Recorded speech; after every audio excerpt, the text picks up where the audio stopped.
guys, kakain na naman tayo. Always YouTube channel vlog. Meron tayong isda dito.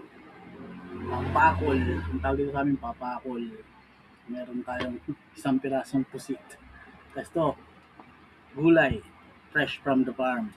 Ito, talbos ng kamote. Talbos ng ampalaya. Meron tayong pritong talong. Meron tayong dessert dyan. Dessert mangga. Pasawsawan. Kamatis at sili. Tara po, kain na tayo. Unahin natin ito. Wow, sarap. Ito yung taba.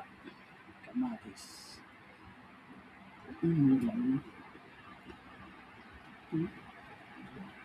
Mm.